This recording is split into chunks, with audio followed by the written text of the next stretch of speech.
Hello बच्चों, let's read this question. How does electropositive character change with increase in atomic number among the group 13 elements? So the key concept of this question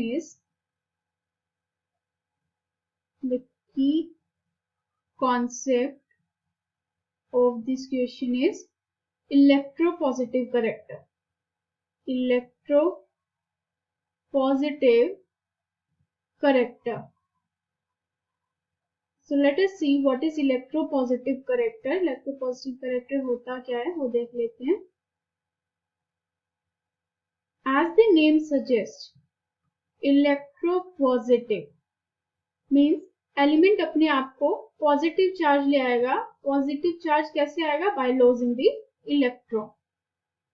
so electropositive character is loss of an electron from its outermost shell. और we can simply say कि electron का loss करवा देने से element पर electropositive character आ जाता है. और इस क्वेश्चन में हमसे बात की गई है ग्रुप 13 एलिमेंट्स की. जो 13th ग्रुप के एलिमेंट हैं, 13th ग्रुप के एलिमेंट्स वो है boron, aluminium, gallium, thallium, gallium के बाद indium, then thallium. These are the elements of the group 13. और जैसे जैसे हम लोग टॉप टू बॉटम जाते हैं in A group, then there is decrease in the electropositive character from this gallium to thallium. Boron और एल्यूमिनियम का भी बात करते हैं अभी. बट जब हम गैलियम से थैलियम में जाते हैं टॉप टू बॉटम, तब इलेक्ट्रोपॉजिटिव कैरेक्टर डिक्रीज होता है. This is due to presence of extra D electrons. Due to presence of extra d electrons. The shielding effect of the d electrons on the outer electrons is very small. जो बाहर वाले जो outer most electrons होंगे इसके अंदर D subshell में, उस पर इसका शील्डिंग इफेक्ट जो होगा वो बहुत कम होगा. And due to this nucleus जो है वो अपने आउटरमोस्ट इलेक्ट्रॉन्स को टाइटली हेल्ड करके रखेगा और अपना इलेक्ट्रॉन लॉस नहीं होने देगा. तो इलेक्ट्रॉन लॉस नहीं होगा तो उस पर इलेक्ट्रोपॉजिटिव कैरेक्टर नहीं आएगा. So we can say due to presence of the extra D electrons, the shielding effect of D electrons, shielding effect of d electrons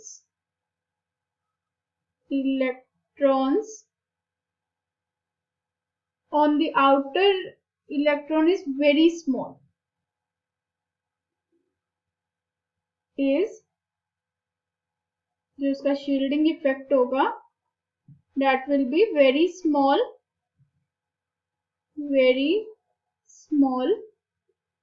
and due to this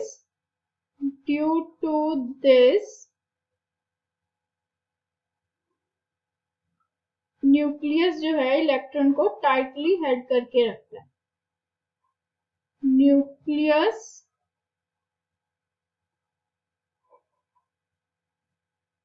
tightly holds the outermost electron.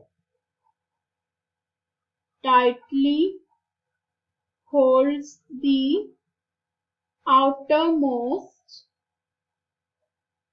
electrons.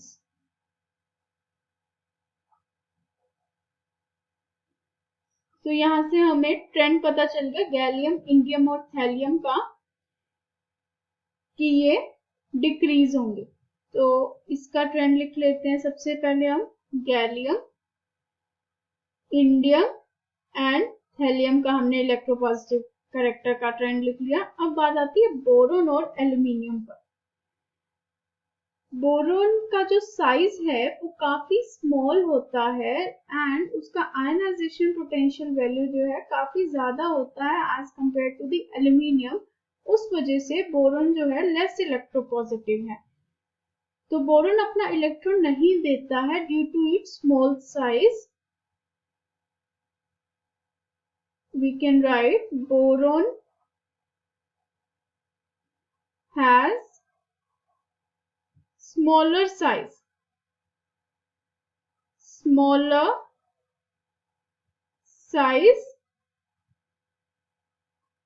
and high ionization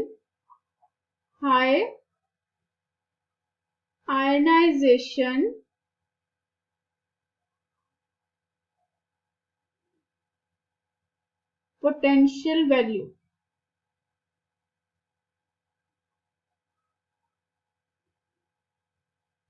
And due to this, boron is less electropositive.